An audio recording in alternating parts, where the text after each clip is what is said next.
بسم اللہ الرحمن الرحیم۔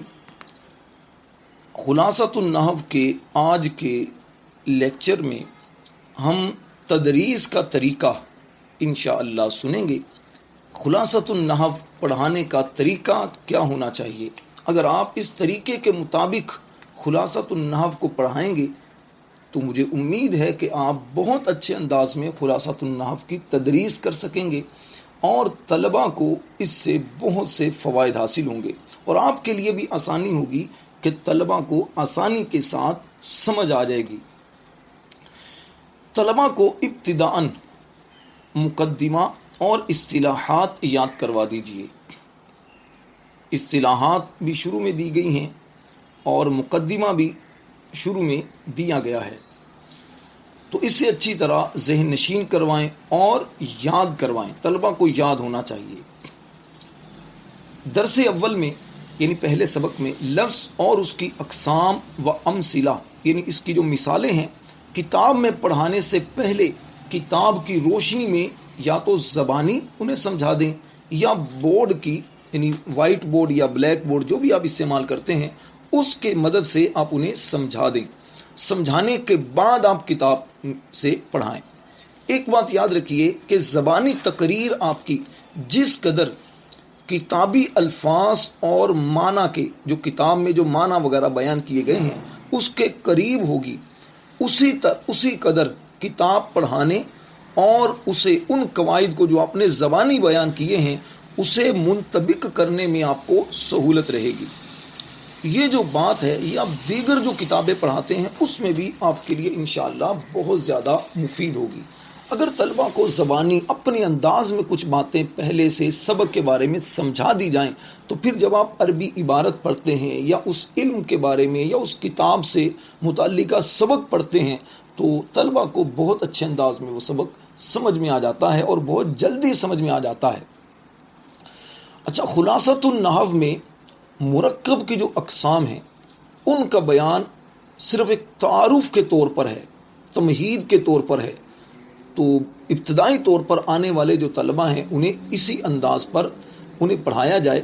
اس کی جو تفصیل ہے مرکبات وغیرہ کی یہ انشاءاللہ دیگر آگے آنے والے اسباق ہیں ادھر ہوگی تو طلباء کو اسی مقام پر وہ تفصیل بیان کی جائے۔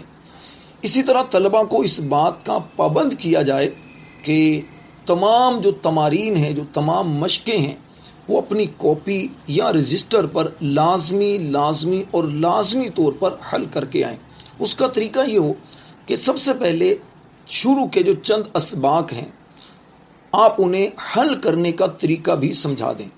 مثلا تمرین نمبر 1 سے پہلا سوال اپنی کاپی پر اتاریں، یہ طلبہ کو سکھائیں۔ آپ بورڈ پر اسے لکھ کر دکھا بھی سکتے ہیں کہ پہلا سوال اپنی کاپی پر اتاریں، پھر اس کا جواب کتاب کی روشنی میں لکھیں، جو سبق کے اندر اس کا جواب لکھا ہے وہ لکھیں۔ اسی طرح تمام سوالات حل فرمائیں۔ تمرین نمبر 2 سے ہر جملہ غلط کے کالم میں اتاریں اور اسے درست کر کے صحیح کے کالم میں لکھیں۔ یعنی یوں سمجھیے کہ آپ 2 کالم بنا لیں، ایک میں لکھ لیں درست، ایک میں لکھ لیں غلط، اور 3 کالم بھی اب بنا سکتے ہیں اس کے۔ ان کے پہلے کالم کے اندر وہ جو جملہ ہے متعلقہ وہ لکھ لیں یا جو لفظ ہے وہ لکھ لیں، اس کے بعد 2 کالم جو ہوں گے درست اور غلط، تو اگر تو درست ہے تو آپ درست میں لکھ دیں، اگر غلط ہے تو آپ غلط کے کالم میں آپ اسے لکھ دیں۔ تمرین نمبر 3 میں کہیں تو تمرین نمبر 3 میں 2 ہیں، کہیں ایک بھی ہے، تو تمرین نمبر 3 جیسے الف اور با یہ 2 جز اس میں ہوتے ہیں، تو تمرین نمبر 3 سے مفردات کو مفرد کے کالم میں لکھیں اور مرکبات کو مرکب کے کالم میں لکھیں۔ جیسے 3 آپ نے کالم بنائے، 3 خانے آپ نے بنائے، ایک خانے میں وہ لکھ دیا جو کتاب میں لکھا ہے۔ اس کے بعد آپ سے سوال ہے کہ یہ مفرد ہے یا مرکب، تو اوپر ہیڈنگ آپ لگا دیں مفرد کی اور مرکب کی، ایک کالم میں مفرد دوسرے میں مرکب لکھ دیں اوپر ہیڈنگ کے طور پر۔ اب جو آپ سے سوال ہے کہ یہ لفظ کیا ہے، مفرد یا مرکب، تو آپ اگر مفرد سمجھتے ہیں تو مفرد کے کالم میں لکھ دیں، مرکب سمجھتے ہیں تو مرکب کے کالم میں تحریر کریں۔ اور جو تمرین نمبر 3 کا جزء با اس میں یعنی مرکبات ناقصہ کو مرکب ناقص اور مرکبات تامہ کو مرکب تام کے کالم میں اتاریں۔ اس میں جیسے سوال ہوا کہ یہ مرکب کون سا ہے، مرکب ناقص ہے یا مرکب تام ہے، تو آپ اسی اعتبار سے آپ اسے کالم بنا لیں اور کالم بنا کر آپ اسے لکھ سکتے ہیں کہ یہ کون سا مرکب ہے۔ یعنی آپ نے 3 کالم بنائے، 3 کالم بنانے کے بعد ایک میں لکھ دیا مثلا الدعاء مخ العبادہ، یہ آپ نے لکھ دیا۔ اس کے بعد 2 کالم ہیں، 2 خانے ہیں، ایک میں مرکب ناقص اوپر ہیڈنگ میں لکھیں، ایک میں مرکب تام لکھیں۔ تو اب آپ نے الدعاء مخ العبادہ پہلے لکھ لیا، اس کے بعد آپ دیکھیں غور کریں تو پتہ چلے گا کہ یہ مرکب تام ہے، تو اسے مرکب تام کے کالم میں لکھ دیں۔ تو اس طرح جب آپ طلبہ کو بورڈ پر ایک بار سمجھا دیں گے تو پھر طلبہ کے لیے کاپی میں کرنا آسان ہو جائے گا۔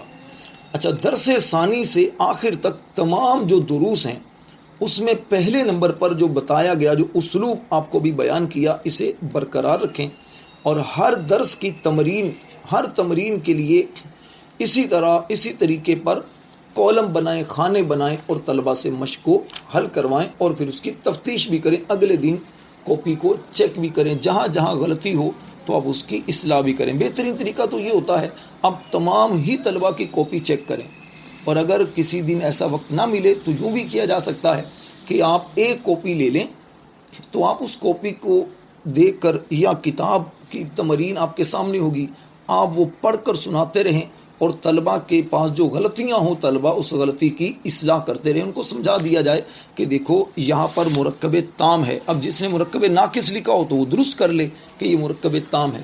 اس طرح مزید آپ درست کر سکتے ہیں۔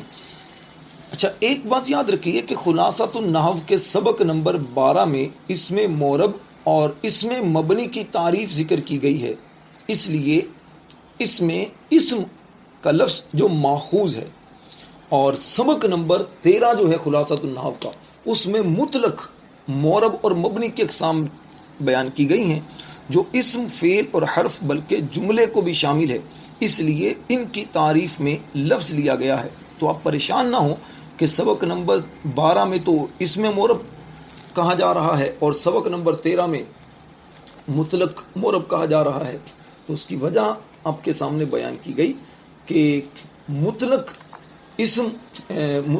جب اس میں معرب کہا تو مطلق معرب کہنے کا مطلب یہ ہے کہ اس میں اسم، فعل اور حرف یہ سارے الفاظ آ جائیں گے۔ سبق نمبر 13 میں کہتے ہیں نا کل 6 قسم کے الفاظ مبنی ہوتے ہیں، تو اس کے اندر یعنی وہ سارے اسم بھی آ جائیں گے اور فعل بھی آ جائیں گے اور حرف بھی آ جائیں گے۔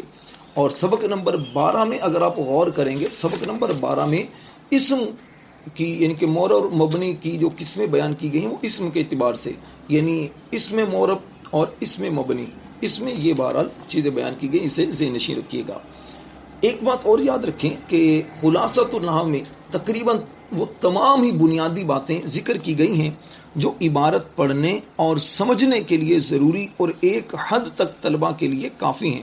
مثلا ان کے جتنے معرفات ہیں، معارف ہیں اور نکیرات یعنی نکیرہ ہیں، مذکر مؤنث، واحد تثنیہ جمع، مرفوعات منصوبات مجرورات، معربات مبنیات، مرکبات ناقصہ یا جمل اسمیہ فعلیہ، جمل خبریہ انشائیہ، اعراب وغیرہ کی اقسام وغیرہ، اس طرح کی باتیں جو بنیادی اور ضروری باتیں ہیں ان سب کو بیان کیا گیا ہے۔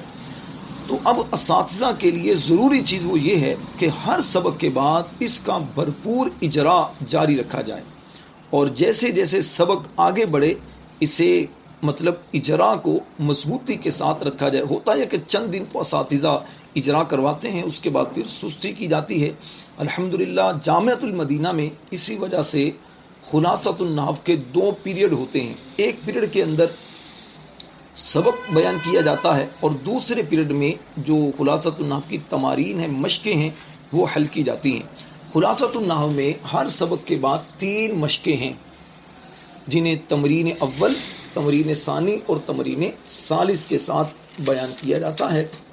تو ان تمارین کو حل کرنے کی برکت سے طالب علم جو ہے وہ بہت اچھے انداز میں سبق کو سمجھ بھی لیتا ہے اور اسے نحوی اجرا کرنے میں بھی بہت مدد ملتی ہے۔ اللہ تبارک و تعالی ہم سب کو علم نافع عطا فرمائے۔ اپنے بھائی راشد نور مدنی کو اپنی دعاؤں میں یاد رکھیے۔ صلو علی الحبیب صلی اللہ تعالی علی محمد۔